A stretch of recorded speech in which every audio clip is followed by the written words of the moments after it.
মোল্লা মৌলবীরা নামাজকে ব্যবসায় পরিণত করেছে। তারা বেতনভোগী ইমাম, তারা নামাজ পড়ায়, পয়সা নেয়। ইহকালেও ধান্দাবাজি, পরকালের জন্য ধান্দাবাজি।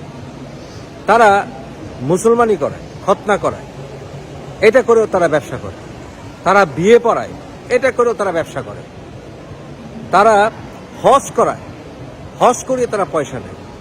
তারা হজে গিয়ে গাইড হয়, ব্যবসা করে। তারা জমজম পানি বিক্রি করে, ব্যবসা করে। তারা ওয়াজ করে, ব্যবসা করে।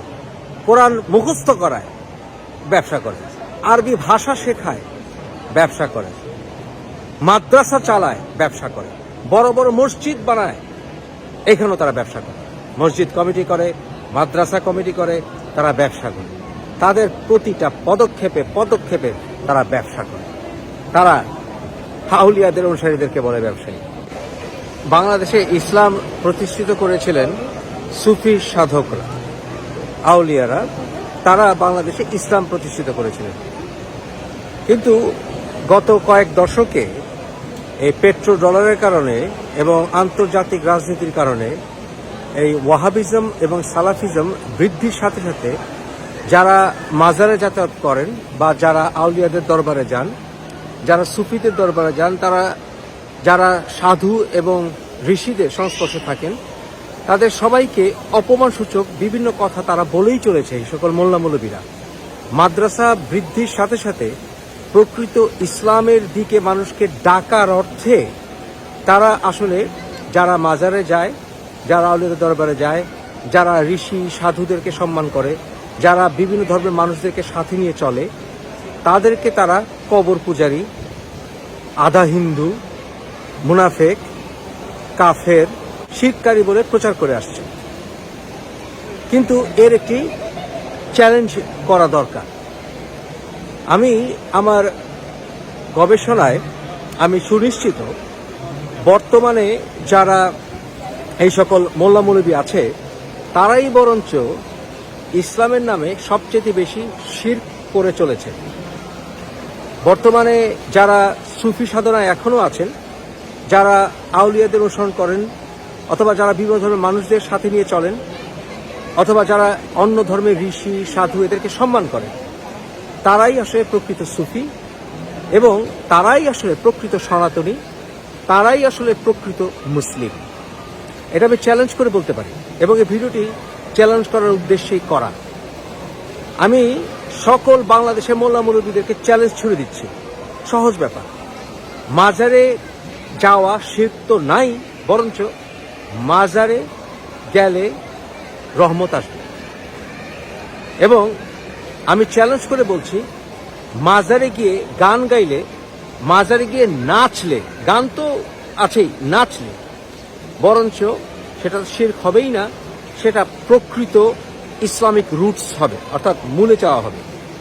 এবং যদি মাজারে গিয়ে আপনি সেজদাও করেন, সেজদা একেবারে সরাসরি সেজদা, শিরক হবে না।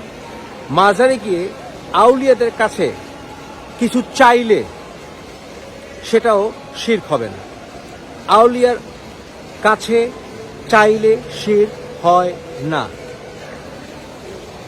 যদি আমার এই কথাগুলো কেউ ভুল প্রমাণ করতে পারে, আমি মুফাসসিল ইসলাম, আমি তাকে আমার গুরু মেনে নেব, গুরু মেনে নেব। তাহলে আমার এই চ্যালেঞ্জটা গ্রহণ করুন। এমনকি যদি বলেন মাজারে নোংরামি হয়, তাহলে যারা নোংরামি করে নোংরামির জন্য তারা দায়ী।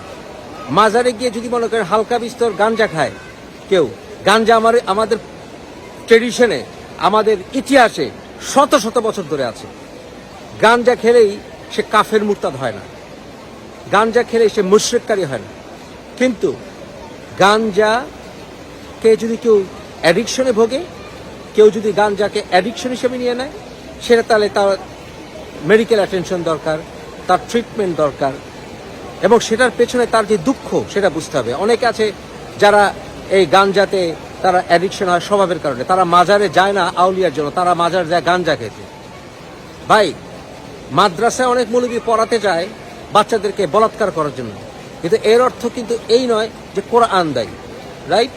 অতএব মাজারে যারা যায় তারাই বাংলাদেশের সবচেয়ে শ্রেষ্ঠ ভালো মানুষ, ভালো মুসলিম। এবং মাজারে হিন্দু, মুসলিম, খ্রিস্টান এমনকি নাস্তিকরাও আমাদের বাংলাদেশে, বাংলায় উপমহাদেশে শত শত বছর ধরে আসছে। যান যে কোনো মাজারে যেয়ে দেখেন, সব ধর্মের মানুষরা সেখানে যাচ্ছে। সব ধর্মের মানুষ যেখানে মিলেমিশে থাকতে পারে সেটাই প্রকৃত ধর্ম, এবং সেটাই সুফি সাধকরা প্রচার করে গেছেন। শুধু আমার চ্যালেঞ্জটা গ্রহণ করুন। বরঞ্চ হজে গেলে যতখানি শিরক হয়, মাজারে গেলে তার 0% শিরক হয়, 0। সহজ, চ্যালেঞ্জটি গ্রহণ করুন। বলুন মুফাজ্জল সাহেব চ্যালেঞ্জ করে বসছে, পারলে আমাকে ভুল প্রমাণিত করুন। এবং যারা মাজারে যাচ্ছেন, আউলিয়াদের দরবারে যাচ্ছেন, তারা মনে রাখবে, আপনারা ভণ্ড পীরদের দেখে প্রকৃত পীরদেরকে অসম্মান করবেন না। মনে রাখতে হবে, ভণ্ড পীরে তো ভণ্ড। খোঁজ করবেন এই মাজার কতদিন ধরে চলছে। আমি হঠাৎ করে আমার বাপের মাজার বানায় ফেললাম, তাহলে তো হবে না। এই সাধনার যে ঐতিহ্যের এবং যেই ডিভোশনের রেকর্ড থাকা লাগে। মোল্লা মৌলবীরা তারা ধর্মকে ব্যবসায় পরিণত করেছে, কিন্তু যারা প্রকৃত সুফি সাধক তারা ধর্মকে ব্যবসা বানায় না। তাদেরকে সেবা করে সাধারণ মানুষ নিজেকে ধন্য মনে করে, তারা কারো সেবার আশা করে না। কিন্তু তারা লাথি মারলেও তাদের সঙ্গ কেউ ত্যাগ করে না। এ ব্যক্তিত্ব কি মোল্লা মৌলবীরা গঠন করতে পারে? তাদের প্রতিটা পদক্ষেপে তারা ধান্দাবাজি করে, প্রতিটা কাজে তারা ব্যবসা খোঁজে, অথচ তারা বলে মাজারপন্থীরা নাকি ব্যবসা করে।